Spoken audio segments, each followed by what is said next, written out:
Chapter 10. The Cloud Flask. "Morning, Mandy," said Septimus, stepping over the recumbent wolf boy. A wiry arm shot out, and a hand fastened itself around Septimus's ankle. A growl came from beneath the quilt. "Don't call me Mandy." "Ouch, 409, that hurts." "Good."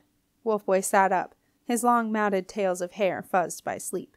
"So what do we call you?" Jenna's voice came from the far end of the room. The marshlight had woken her early, as it always used to, and she was gazing out of the window watching the snow falling thick and fast across the marsh. "You've got 3 different names now." Wolfboy considered the matter. "Yeah, well, Marwick's good. I like Marwick. Or Wolfboy is fine. Don't think much of 409 anymore. Not after what they did to us." "No more numbers, hey, 412? "Yeah," agreed Septimus. "No more numbers." "That's a deal," said Wolfboy. "So, I think I'll use Marwick officially, like when I have to sign my keeping papers and stuff like that, but Wolfboy's good for the rest of the time." "Until you're too ancient to be called Boy anymore," said Jenna. "Yeah, then I'll be plain old Marwick. Sorted." Aunt Zelda got up late. She looked tired and drawn, Jenna thought, as she walked slowly and heavily down the stairs, her grizzled hair unbrushed and her large patchwork dress looking gray around the edges. A pang of pity went through Jenna. Suddenly Aunt Zelda was old. Jenna rushed over and wrapped her arms around her great-aunt. Aunt Zelda looked a little overcome. "I thought you might have gone. I was afraid—" The words seemed to catch in her throat. "I was afraid you might never come to see me again." "Of course I'll come to see you again," said Jenna. "And don't worry about the bowl. Marcellus will make another one." Aunt Zelda didn't think such a thing was possible, but she merely sighed and said, "Well, I do hope he can, dear." "Okay, Sep," said Jenna. "Shall we get going now?" Aunt Zelda twisted a patchwork handkerchief in her knobbly fingers. "Come and tell me when the bowl's ready, won't you? Please?" Jenna gave Aunt Zelda another hug. "We'll need you to do the triple with us, Aunt Zelda." "Come on, Sep. I'll take you through the Queen's Way." "Yes. Oh, bother. Wait a minute, Jen. I've got to get the flask. I promised Marcellus." "Okay, but hurry up." Jenna waited impatiently by the fire, while Septimus explained to Aunt Zelda what he wanted. Aunt Zelda looked surprised. She led him over to a door set into the wall at the back of the cottage, and fumbling in her pocket, she drew out a set of small brass keys. Septimus waited impatiently while Aunt Zelda frowned at the keys. "Would you like me to find the key?" Wolfboy asked gently. Gratefully, Aunt Zelda handed him the keys. "Yes, please, dear." A moment later Wolfboy had unlocked the door and opened it to reveal the flask. "It's massive!" Septimus gasped. Wolfboy shrugged. "Yeah, well, it is quite big, I suppose. But then cloud flasks have to be, don't they?" "Do they?" Septimus knew nothing about cloud flasks, and Marcellus had certainly not enlightened him. He had imagined a small glass jar that he could put in his pocket, but the thick glass flask that sat on the cupboard floor was as wide as Aunt Zelda and a good foot taller. Its round bowl filled the cupboard completely, and its tall neck rose up above Septimus's head. Septimus glanced anxiously over to Jenna, who was pacing up and down by the fire. There was no way he would get something this big through the Queen's Way. Jen," he ventured, "can you come over here, please?" Jenna was not pleased. "It won't go through the way, Sep." "I know," Septimus sighed. "I'll have to take it back to the port on a sled, and then get the port barge." Jenna was aghast. "No, Sep, we have to get to Marcellus today. It's a matter of life and death."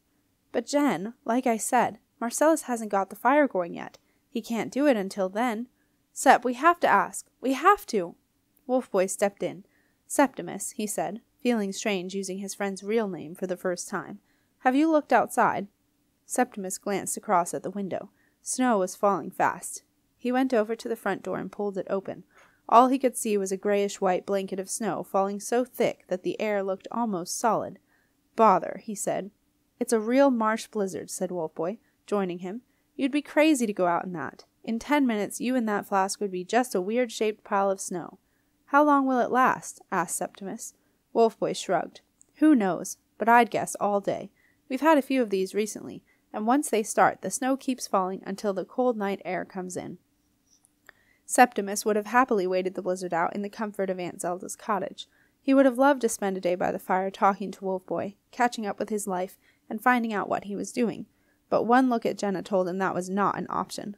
"I'll have to come back for it," he said, "tomorrow when the blizzard's blown out." Jenna pushed Septimus into the little cupboard under the stairs. closed the door, and lit a small lamp.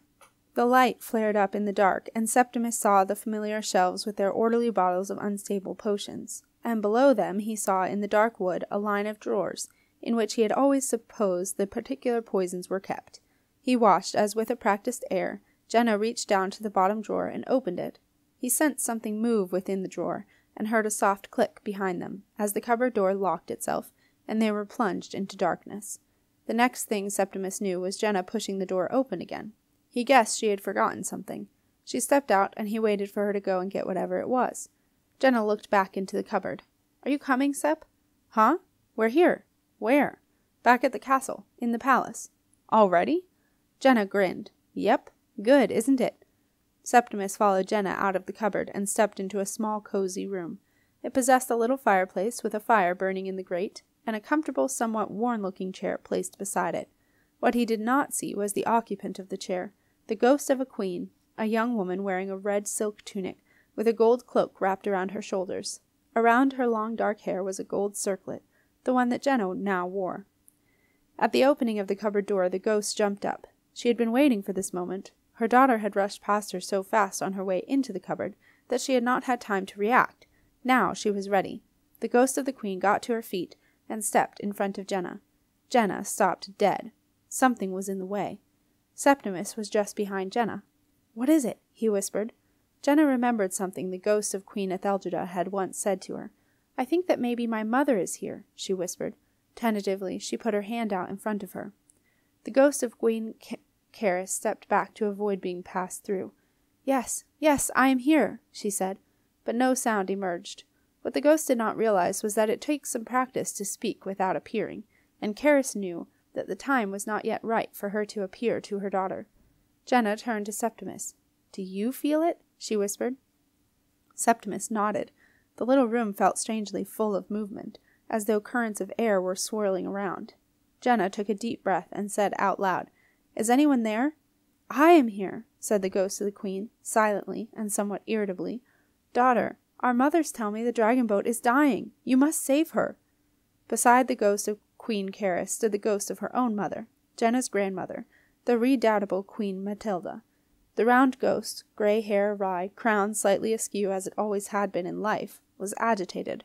"For goodness sake, Caris, say something," the ghost told her daughter. "I am trying to, Mama." "Well, try harder, dear. She'll be gone in a moment. The young move so fast." Queen Caris concentrated hard. "Daughter, listen to me." Jenna glanced at Septimus. "Was that you?" she asked. "Was what me?" "A kind of whisper." Septimus shook his head.